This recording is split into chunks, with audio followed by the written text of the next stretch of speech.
If you're a small or medium-sized business owner, I have 5 website metrics that you need to be tracking every day.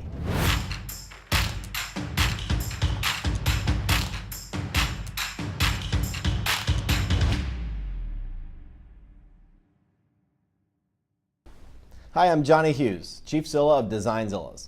We're a digital creative agency, and over the last 10 years, I've had the opportunity to work with over 400 different businesses to help position their brand, tell their story, and ultimately drive success and results through their website and digital marketing efforts. So what I've found is that most business owners and executives actually have a disconnect from the specific metrics that demonstrate success that is associated with their website. So today I'm actually going to be breaking down 5 key metrics for your website that you need to be tracking on a daily basis. We use data to drive decisions, and to monitor the overall health and success of your organization, you need to make sure that you are spending time in the numbers that matter. And for us, it's the metrics that are associated to the website, and that needs to be in some level of dashboard or marketing report that's delivered to you on a daily basis. So if you need any help automating that or giving you some type of template or structure to go off of, please email me. My information will be in this blog, but I'm here to help. The first website metric that you want on your dashboard is your traffic trend. So what your traffic trend is, it's really broken down into 2 parts. One is you have your traffic, right? The visitors coming to your website. But what you have to do is filter out the noise, filter out the things that don't matter. You know, so if you have employees visiting your own website from your IP address, you need to make sure that that's taken out of the equation. If there's spam and a bunch of international visitors from China or Russia, and they really serve no other purpose but just to inflate your traffic, just make sure that you take the time to slim that down and get an accurate view on your traffic. But what you have to look for are the trends. So I suggest that you have this daily data that's broken down and reported weekly and even monthly and quarterly, etc.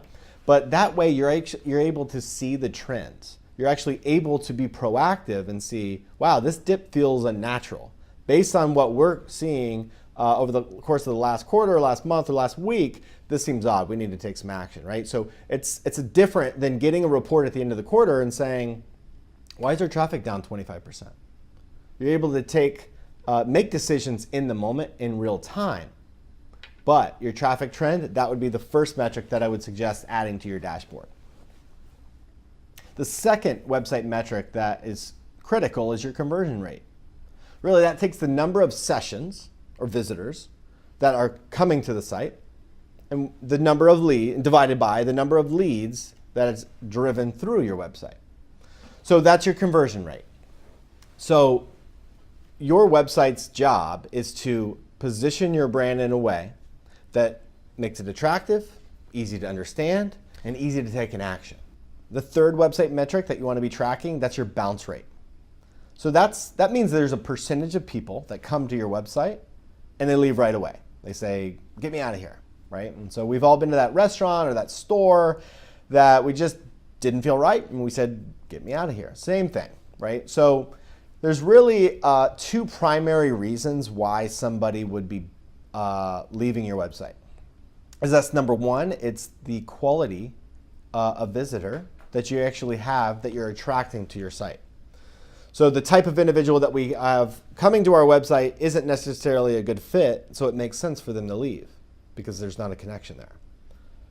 If you're a high-end luxury brand and you're attracting thrifty buyers or people on a budget, it probably won't build a strong emotional bond between your brand and that individual. So the quality of visitors that you're attracting could attribute to a higher or lower bounce rate.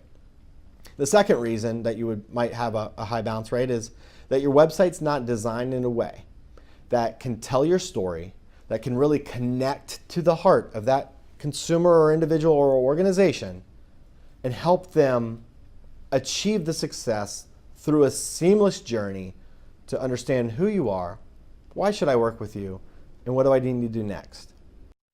Okay, so the fourth metric that you want to be tracking, those are your leads. Those are the prospects that have been converted through your website. And typically those would be the ones that are ready for engaging with the sales team, right? So a sales qualified lead, somebody that's actually looking to engage with your business. Not necessarily downloading an ebook or subscribing to a newsletter. Those are great contacts and we definitely want to be tracking those. But if I only have 5 metrics to work with you on, I want to make sure that I'm tracking the leads that are sales qualified. So the 5th and final metric that you want to be tracking on a daily basis, those are your new customers. The number of customers that had converted from that lead pipeline that we're talking about into becoming a new client for you. So the number of customers really gives you a heartbeat on how well your sales team's doing. Typically, this is driven through a CRM. So that way you're able to get an in-depth background on this individual. What were their traffic sources? Where they come from? What pages did they visit? How they engage with your brand before they became a lead? Once they became a lead, what was the lead nurturing process like? Who they work with? What was the sales process like? And what were the key behaviors and decision-making criteria that they made to actually become a customer, right? So the number of customers, that's your 5th and final metric that you want to be tracking daily.